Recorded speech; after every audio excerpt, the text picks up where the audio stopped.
It's Tuesday afternoon, 4 p.m. in Switzerland, and it's Space Café Web Talk time.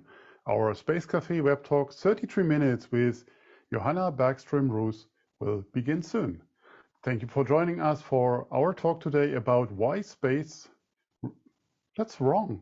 That's not why space resources. No, our talk today is Rockets and Reindeers, a glimpse into Sweden's northernmost space region. So I'm Torsten Kriening.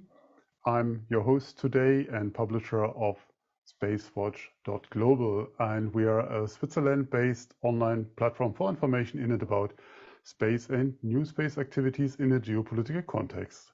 I know many of you are already familiar with our website, our bi-weekly and daily newsletters, and the Space Café podcast. So our latest episodes features Stuart Bain of North Star Earth and Space on the COP26 results and our space environment. And for all our fans of audio content, we have new episodes in the Space Café Radio, where we talk with interesting people on the road, on shows and at conferences. We almost release daily episodes today, so such as interviews with the MacDrive team by Chiara, with Nikki Finnegan of Skyrora, and an ASAT special released today by Dr. Emma Gatti. We also keep our fan shop open online for you to support us actively and become a space watcher. And by getting your t-shirt, you help us to continue our work.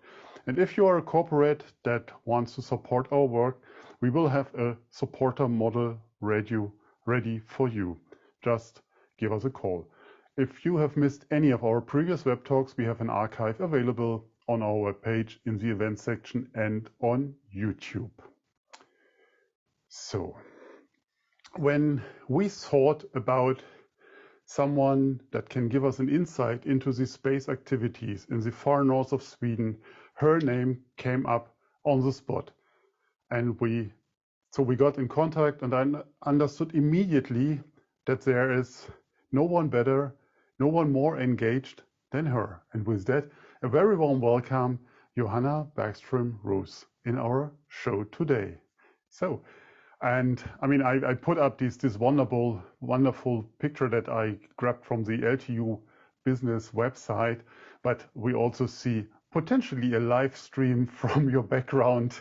I know it's just a virtual one with the auroras. So, just to introduce you to our audience, Johanna is employed at the LTU Business since October 2011 and is working with the Kiruna base. She is the project manager of RIT 2021, and RIT stands for Rimt for Innovation och Tillväxt, what means nothing else than Space for Innovation and Growth, for everyone that does not speak Swedish. And she is a business developer with a mission to strengthen Luleå University presence in Kiruna by developing cooperations between the university and the local business community. And we will talk about it in detail later. She also has a special assignment as a senior consultant to develop the university's space operations at the Space Campus in Kiruna. And Johanna has a long and broad experience in the space sector, mainly within communications and marketing activity in strategy, management, and operational work. And so again, Johanna, a very welcome to our Space Café today. Thank you so much, Torsten. So I would like to start with a simple, maybe stupid question, but why is that region so interesting for space activities, as your region is very big in mining? So can you give us just a short overview of the history? Yes, sure. I'll be glad to do that. The northern parts of Sweden are, of course, very far north. So the town of Kiruna, where I live, is something about 200 kilometers above the Arctic Circle. So it means that we are within the Aurora Oval, which is Aurora is the northern lights. So that is actually what attracted the scientists in the first place. And this was, of course, many, many hundred years ago. People have been looking up to the sky and wondered what this is all about. So in 1957, Professor Bengt Hultqvist, who is the father of the space activities up in the north, we could say, up in our region. He came to Kiruna and he had perhaps a handful of people with him, and they started to look into the auroras from ground-based instrumentations. But very soon, after established and everything, they realized that they would really like to go into the auroras and do some in-situ measurements. So they started to work for a couple of years before they actually could inaugurate Esrange Space Center, some 40 maybe kilometers from the base they were working at. And I'm actually sitting in that place when I work. It's Space Campus, and Institute of Space Physics is the organization that was very first in place. So the auroras are the whole explanation, you could say. And there's also a lot of other interesting phenomena up in the northern hemisphere that is easy to access from here, of course. So by being here, you can do this kind of experiments and science. That's interesting. That's very interesting. So let's move from the past into the future by passing the present, obviously. So what goes on today in Kiruna? I mean, you made your name all over the press, at least in the space press. Yeah, so. Absolutely. There's a lot of things going on. And what I never mentioned, looking back to the past, actually, was in the first sounding rocket was launched from Esrange in 1966. And then in the 70s, I say we because I used to work there for 20 years. I do not work there anymore. I'm at Space Campus and the university, but it's my second home anyway out there. So everything is very, very connected to each other. So in the 70s, SSC, who is operating the Esrange Space Center, they started to launch giant balloons as well with experiments underneath, because with balloons you can fly not as high as with rockets, of course, but you can fly much longer and you can do measurements for a longer time, and you can do lots of different things with balloons and rockets. So that made sense. And also in the 70s, they developed their first ground-based station to talk to or to communicate with satellites. And today, if we look into the satellite communication and the satellite services that they have out there, they have built up during these years a global network, one of the largest civilian networks of ground-based stations talking to satellites. So they are huge in satellite communication. But if we look into what's happening right now and the most hands-on for today, if you want to be rocket science, I spoke to Philip Paulson out at Esrange, who is in charge of building up lots of facilities today and developing the site. He told me that there has been a test countdown today for the MAFOIS campaign. And MAFOIS is a German sounding rocket campaign for microgravity, driven by DLR. So I think these things are kind of familiar for you. But the test, as far as I'm concerned, the test countdown went well, and there might be a hot countdown tomorrow. I'm not really sure, actually. I don't think they have taken the decision yet, or it will be during the week. So that's really nice to hear that things are going on. But if you look at the at Space Campus where I work very close to the Institute of Space Physics and also Luleå University of Technology. So the most current thing going on at IRF is actually they are going to send one of their instruments to Jupiter in the JUICE mission together with ESA. So that has been really a huge challenge for them, but also a very nice achievement. So that instrument is ready to go, actually. And at Space Campus, where we have all our Space Master educations, we have lots of students working to finish their courses and to get into the next phase, which for many of them is master thesis.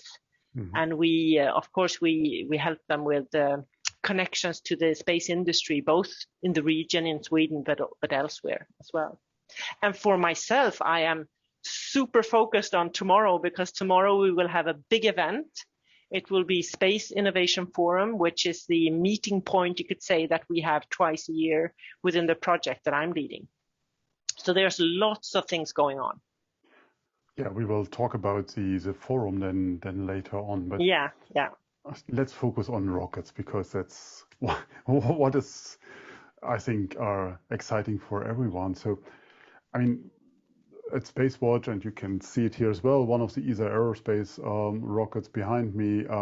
So we could report that at least ESA and Rocket Factory Augsburg are starting their tests already in an S range, or they're planning to do that. Are there any others than just the Germans? I mean, you just mentioned the DLR. Yeah, absolutely. There are many more, and throughout the years, Esrange Space Center has been a very important test facility. But you can say that in the last 2-3 years, it has really exploded because of the you could talk about the new space actors like ESA Aerospace. In that context, you shouldn't say exploded, because that could be misinterpreted. Did I say exploded? Oh yeah, maybe I did.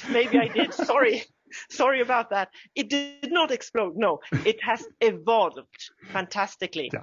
Because there's a huge, when you're talking about sounding rockets that they have been dealing with in the first place, you send up a rocket and they go down again. So you need a large impact area. And we happen to have one on land up here, which is kind of not unique, I shouldn't say, but it's very good because it makes things easier. Very many launched over sea, and it's very difficult to do recovery, for instance, if you have experiments that you want to get back.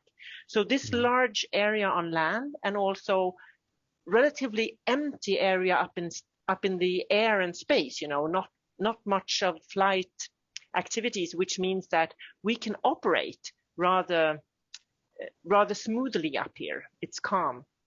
And we were talking about ESA Aerospace and Rocket Factory, who are here. They have built up their own test stands in this area so that they can perform the whole test phase before they start to do real launches. We also have other kinds of tests, like ExoMars, for instance, that was launched to Mars in 2016, but also there will be one in 2022. And to be able to, the second mission will land on Mars with both a rover and a platform that will be more stationary. And to be really successful, you need parachutes that functions when you develop them. So lots of qualification tests can be done out at Esrange before you go and do the real thing, so to say, so that you're sure that your technical systems actually work when they need to work, because you don't want to have a parachute failure landing on Mars, that's for sure. And there's another very nice and interesting ESA campaign, the CEMIS campaign. It's the Future Launch System for ESA. So we're talking about reusable rockets here. It will be the first stage that will be tested out at Esrange. So going up, hovering a bit, and then going down again, which will be really excited. I think it will be around in 2023 or so. But yes, lots of different kind of tests in this fantastic area. That sounds super exciting, without any doubt.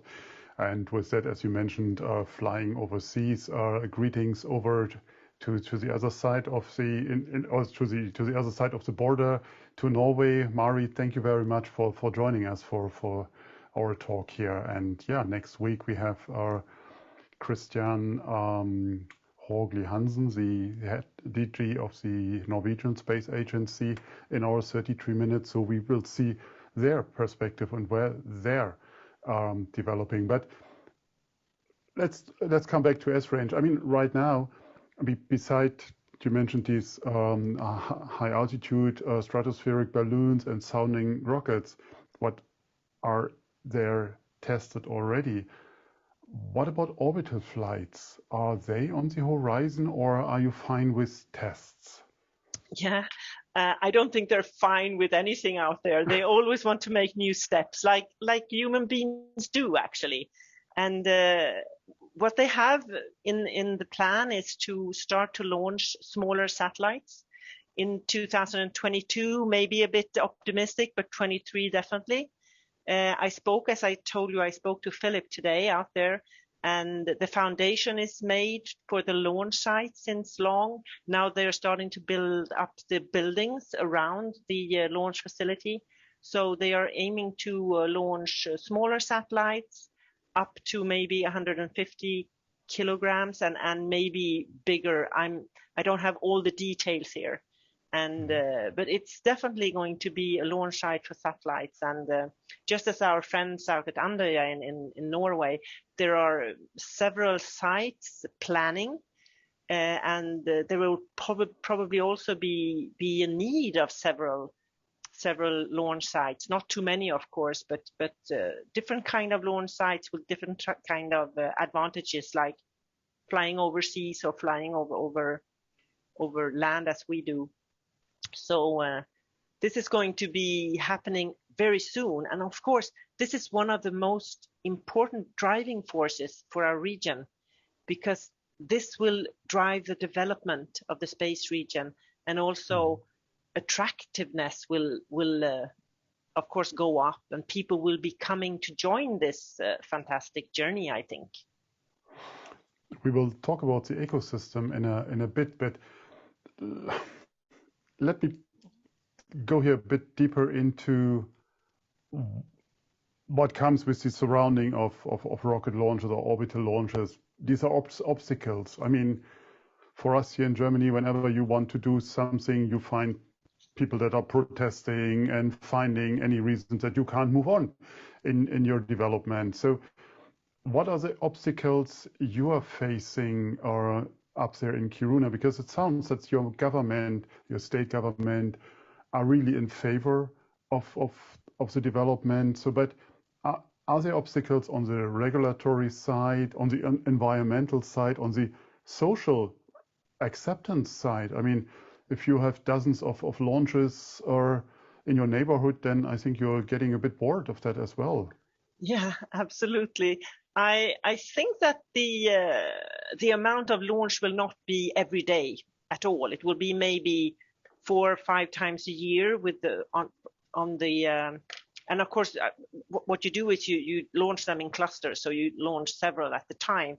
But there will also be some sounding rockets going on, because that's also an important part for some of the scientists and the customers. But newly in Sweden, for instance, we have a new space law coming up.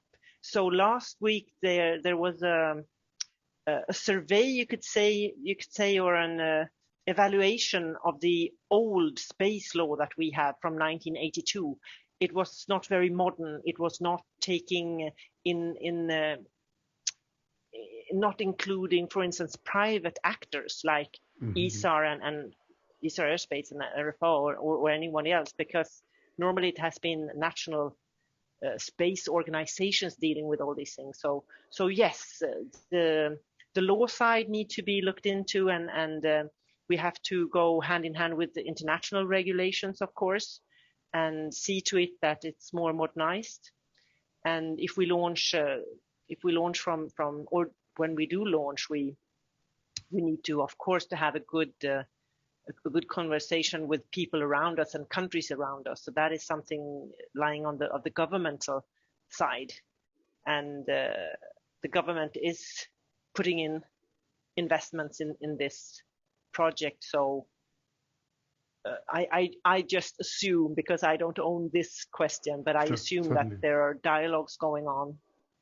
So, but another big challenge, actually, that I don't think that we're very lonely about, it's attracting people to come and live up here, because there in our neighborhood you were mentioning the mining industry, and the mining industry is going really well. So they are going to do huge investments in the real near future, which means that they need maybe around in our region, we will need around 25,000 new people, which is Wow. a lot in this area.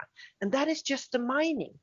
And then we in the space industry, we need to go side by side here together with them, because we also need to be attractive and to be able to find the competence that is needed. And the good thing is we have a university, you know, we produce space engineers. But what is the amount of people, or the number of people roughly that are involved in the space sector in Kiruna or wider Kiruna area? Yeah, we're around maybe 500-600 people today. Okay. So it's not more than that. So comparing to the mining, we are much smaller, and we're a totally different kind of industry, you could say. But on the same time, they do rocket science down in the mine, because it's the world's most advanced underground mine with super high-tech technology. So there's a lot to be done. I mean, if you don't want to work, or if you want to change from the mining industry to the space industry, that the lab shouldn't be that big, actually. So these are things that we have to look into to be more and more attractive, you could say. We're moving the town, you know, because of the mining. So that is also. Can you say that again? I heard the story before, but I'm not sure if all of our listeners know that. I mean, just tell us what it means. Oh, we are moving our towns. Yeah, we're not moving 100%, but a big part of our town, the whole city center has to be moved, actually, because the mine is digging underneath. So there are some deformations in the surface, and the roads are cracking, houses are cracking. So we just have to move them. And that also means that tearing down lots of facilities and building up new, and at the same time we want to attract people, and how many are coming, and do we have housing for everybody, etc., etc. So huge and interesting challenges. So there are lots of things going on. I mean, people even in the architect world or society building world are coming to our neighborhood just to see what are you doing and how are you doing it. Can we be part of it? Okay. I would like to ask again about the environmental aspect and how you solve issues, or not issues, challenges, obstacles on the environmental side. Because even you said the area where you shoot your rockets to are quite empty, unpopulated, but there are reindeers, there's the Samis living. How do you go into the dialogue? Because that's one of the big things always, to how to engage with people that own the land. Absolutely, yeah. There is this huge impact area I was talking about. It's uninhabited, so nobody lives there, which is good when you actually land rockets there every now and then. But this area is also populated by reindeers. Not people, but reindeers. And of course, the reindeer herders has to be there. So since, I don't know if it's since the start, but since many, many years, there are continuously dialogues going on between the Sami villages, we call them, and also the space business, because we have to work side by side. And of course, there are challenges. And sometimes the reindeer keeper has to be in the neighborhood. It's not a question about we will launch on Monday, because the launch can be postponed and postponed and postponed. And when you're in the second week and you're still postponing, maybe people need to go into the area. So you have shelters and bunkers in the area, 19, 20 of them, if you really have to be there. But there are communication lines and everything is made for safety reasons, of course, and for communication between the Sami villages and the rocket launchers, so to say. Very interesting. Very interesting. Yeah. And another thing, I just want to mention it, because sometimes, I mean, you can see that, of course, there are challenges here, and they can be on different sides, but they can also be on the same side, because both the reindeer keepers and the rocket launchers, they want to have no mining exploration, for instance, in the area. There are lots of interesting materials in the ground. So they don't want to have a lot of tourists going into the area. So sometimes they can be on the same team, you know. So it's interesting to see. Brothers in arms. Yes. That's interesting. Yeah. I would like to take a few questions from our audience, and thank you very much for sending them over. Mark is asking, what are the space aims and goals for the Swedish public? For the Swedish public, do you mean the government, or what is the Swedish public? I think how you communicate or how you engage or the public with the space goals or that the government has. Well, if I take it, okay, I'll do my best here. If I take it from a national point of view, I mean, we have the Swedish National Space Agency in charge of the whole Swedish program, and we are members in ESA. So we follow very tightly together with ESA, and of course, Sweden is not the biggest country in the world, so we don't have these huge, prestigeful missions. What we do is we try to figure out how space can make sense for people on Earth.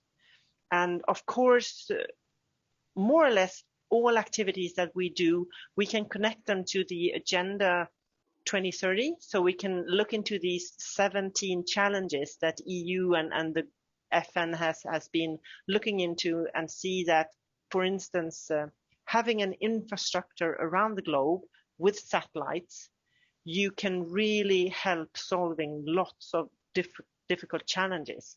I mean, satellites around the world means you can make pictures like remote sensing. You can communicate.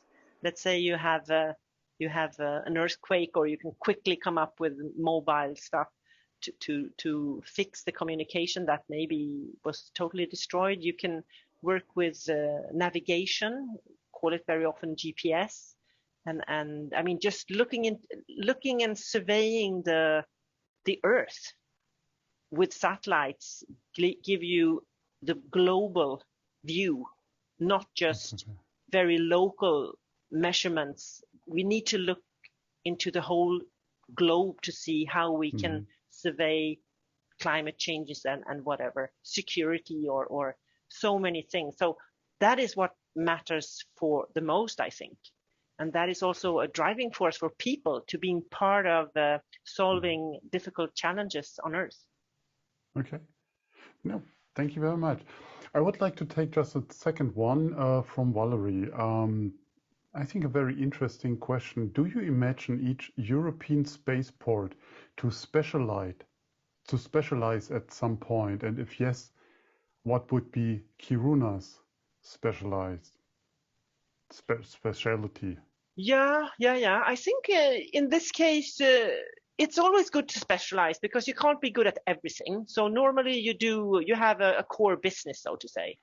And when it comes to launches, it depends a little bit on where on Earth you are. I guess that people in this show knows a lot about space, but if they don't, and you know that Kiruna, for instance, and the Esrange Space Center is located very high north, then sending out satellites to a polar orbit, for instance, is much smarter to do when you are near the pole than if you're near the equator, where you preferably will send out geostationary orbits, for instance. So yes, I do think it's clever to be specializing in things that you will be best on. Okay. Yeah. Sounds logic. So yeah. You mentioned the ecosystem, academia, startups, businesses, and the established industry, of course. So how is that ecosystem supported by your government, by the state, by the town? Because they have obviously an interest in that. Yeah, absolutely. Well, what you mentioned here, nationally, regionally, maybe locally sometimes. So of course there are different kinds of tools and way of doing it. One that I know the best because I am driving and I'm operating a project called READ, as you mentioned in the beginning, Space for Innovation and Growth. This is one example of how Swedish money and also EU money can be invested in a region to strengthen the regional space activities up here.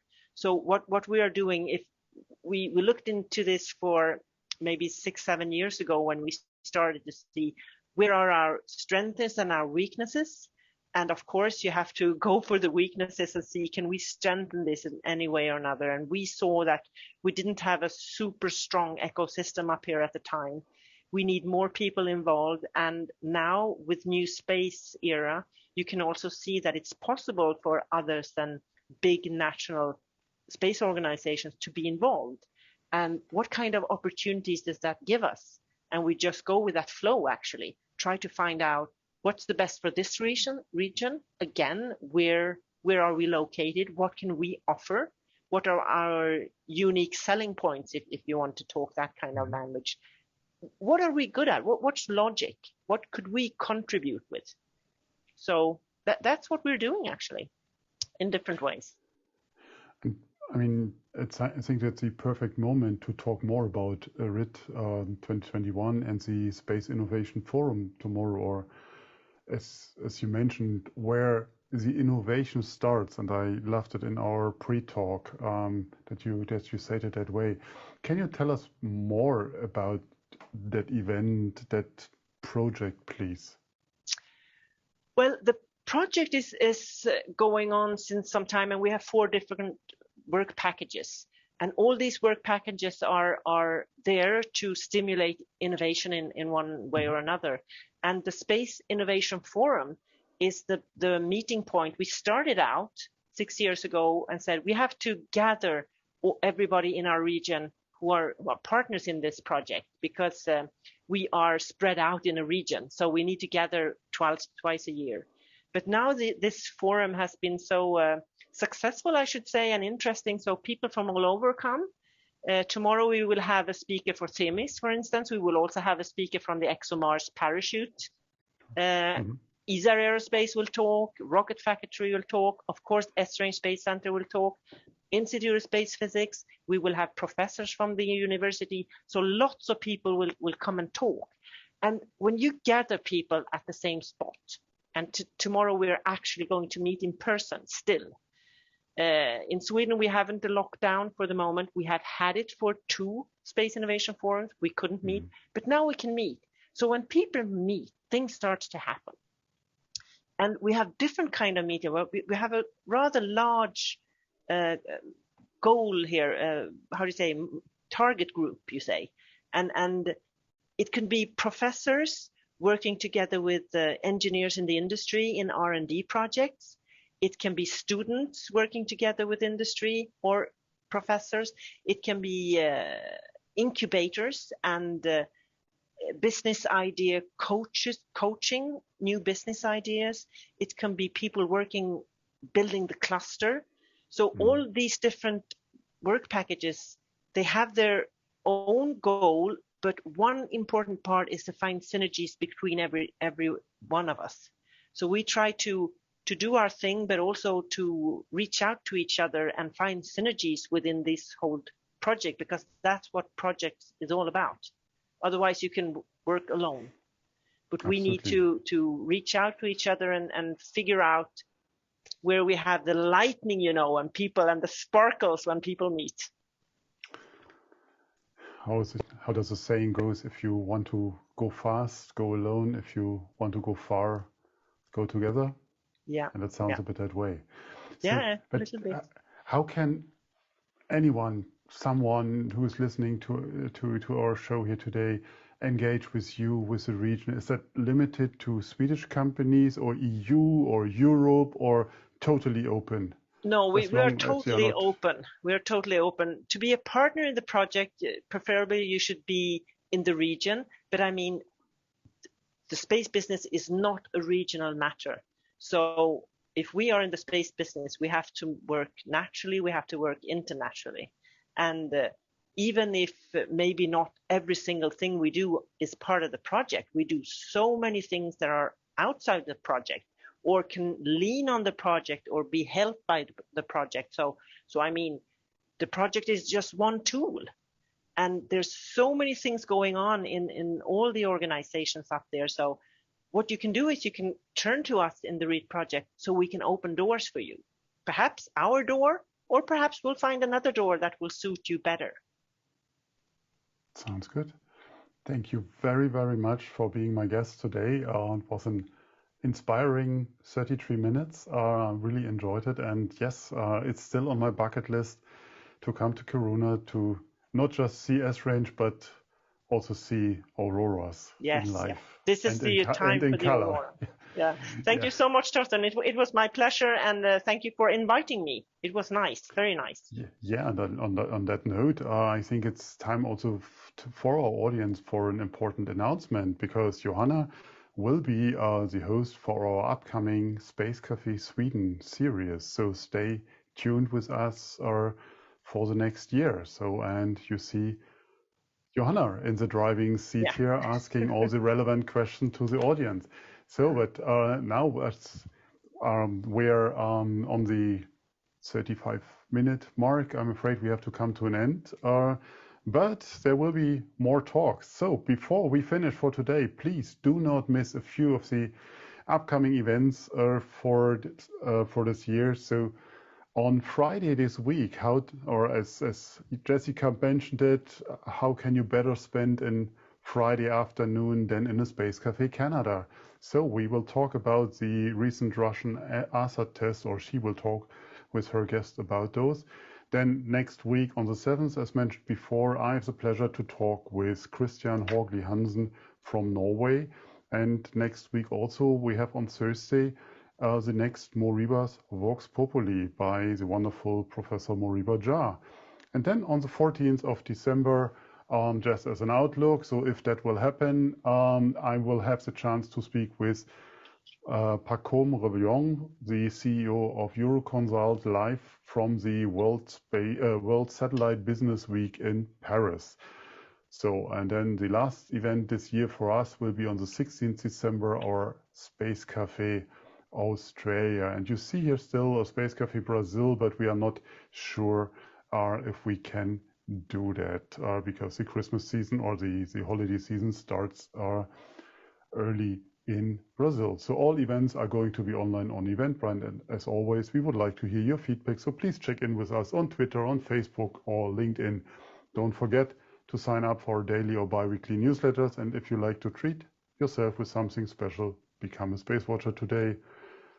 Take your credit card and visit our fan shop at shop.spacewatch.global. It can't be easier to help us.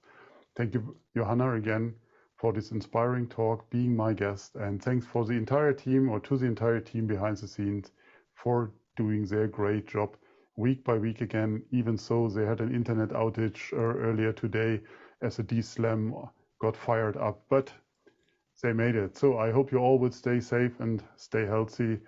Thanks for joining us. Hope to see you on Friday or next week. In the meantime, visit our website and follow us on social media. But don't forget, become a Space Watcher. Thank you very much.